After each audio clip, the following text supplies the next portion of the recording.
તો અત્યારે આપણે જોશું કે ડીસી જનરેટરના ટાઈપ્સ કેટલા હોય. તો ડીસી જનરેટરના મેં 2 ટાઈપ્સ હોય છે. પહેલું કયું આવે છે તો કે સેપરેટલી એક્સાઇટેડ અને બીજું આવે છે સેલ્ફ એક્સાઇટેડ. હવે સેલ્ફ એક્સાઇટેડના પણ પાછા 3 પાર્ટ આવે છે. તો એમાં પહેલું આવે છે શન્ટ વાઉન્ડ, પછી આવે છે સિરીઝ વાઉન્ડ અને પછી કમ્પાઉન્ડ વાઉન્ડ.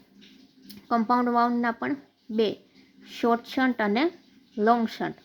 એમાં પણ શોર્ટ અને લોંગના પણ 2 આવશે, ક્યુમ્યુલેટિવ કમ્પાઉન્ડ અને ડિફરન્શિયલ કમ્પાઉન્ડ. તો મેઇનલી ડીસી જનરેટરના 2 હોય છે, સેપરેટલી અને સેલ્ફ. સેલ્ફના પાછા 3, શન્ટ, સિરીઝ અને કમ્પાઉન્ડ. અને કમ્પાઉન્ડના પછી 2, શોર્ટ, લોંગ. હવે જોશું કે સેપરેટલી એક્સાઇટેડ ડીસી જનરેટર કેમ કામ કરે.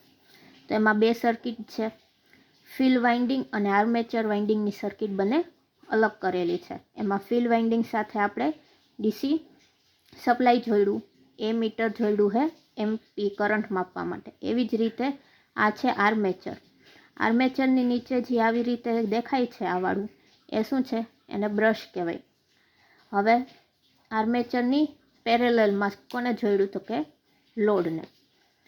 હવે અહીંયા આપણે એક્સાઇટેશન આપ્યું, એનાથી આઈએફ એટલે ફિલ્ડનો કરંટ ફ્લો થયો. એના લીધે ફિલ્ડમાં કરંટ ફ્લો થયો એટલે આર્મેચર ફરશે. આર્મેચર ફર્યું એટલે આર્મેચર કરંટ અહીંથી વહન થયો, આર્મેચરનો કરંટ. પછી આવે લોડ કરંટ, જે લોડની અંદર જશે.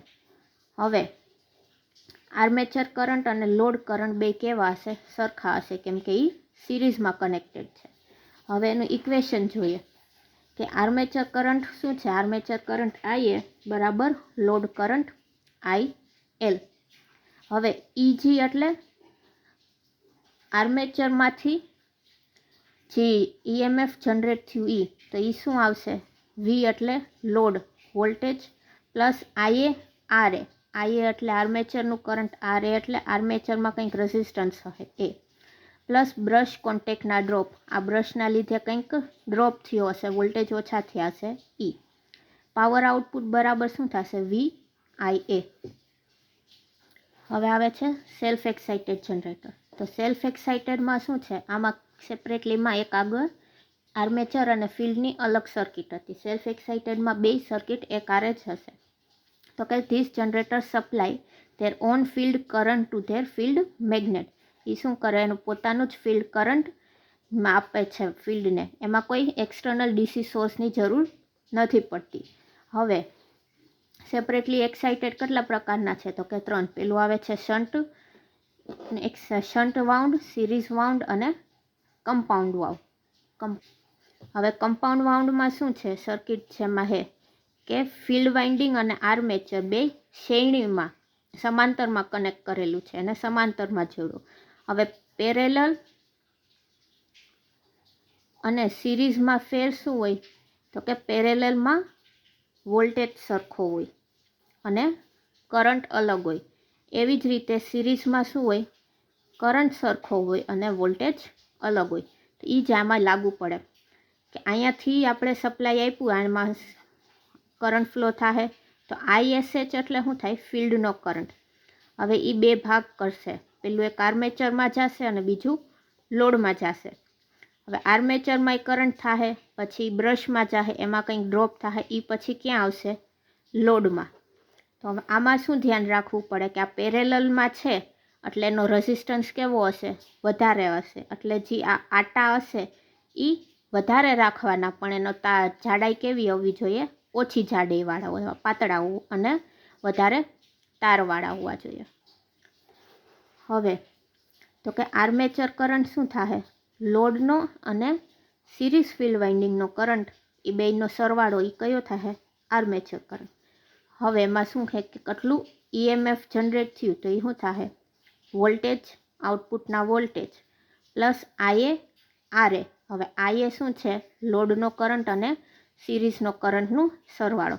IA RA શું છે? વોલ્ટેજ ડ્રોપ છે જે આર્મેચરમાં છે, પ્લસ બ્રશમાં કંઈક ડ્રોપ થશે તો એ કોનું આવશે?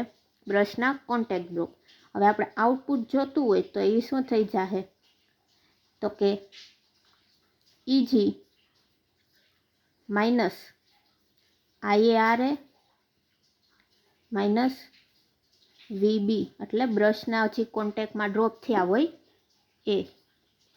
હવે આવે છે સિરીઝ વાઉન્ડ. તો સિરીઝ વાઉન્ડમાં આર્મેચર અને ફિલ વાઇન્ડિંગને બેને સિરીઝમાં જોડ્યો હોય. આગળ જોયું હતું કે સિરીઝનો કરંટ સરખો હશે, તો જે જ આર્મેચરનો કરંટ હશે એ જ કયો આવશે, લોડનો કરંટ આવશે, અને એ જ કયો આવશે તો કે ફિલ વાઇન્ડિંગનો કરંટ આવશે. હવે આર્મેચર ફરશે એટલે એમાં EMF જનરેટ થશે. EMFના લીધે કરંટનું વહન થાય, એને શું કીધું, આર્મેચર કરંટ. એ કરંટ પછી અહીંયા જશે ફિલ વાઇન્ડિંગમાં, સિરીઝ ફિલ્ડમાં, તો એને શું કીધું, ISE, સિરીઝનું ફિલ વાઇન્ડિંગ. એ પછી લોડ બાજુ જશે તો એને IL. હવે આમાં રેઝિસ્ટન્સ કેવો હશે, ઓછો હશે, એટલે આના આટા કેટલા કેવા રાખવાના, વધારે રાખવાના, પણ તાર કેવો હોવો જોઈએ, જાડા તારવાળા. હવે આપણે જોયું કે આર્મેચર કરંટ બરાબર કોણ થાય, સિરીઝ ફિલ્ડ કરંટ અને લોડ કરંટ. તો જનરેટેડ EMF શું થાય તો કે ટર્મિનલના વોલ્ટેજ V, IA RA જે ડ્રોપ થશે E, સિરીઝમાં ડ્રોપ થશે E, અને સિરીઝમાં જે ડ્રોપ થશે E અને આર્મેચરમાં જે ડ્રોપ થશે E. હવે જોયું કે IS, IA અને ISC બે સરખા છે, તો IA ને કોમન લઈ લીધું તો શું આવશે, RA પ્લસ RAC. EG બરાબર શું થઈ જશે, V plus IA RA plus RSE. આ છે DC જનરેટરના પ્રકાર.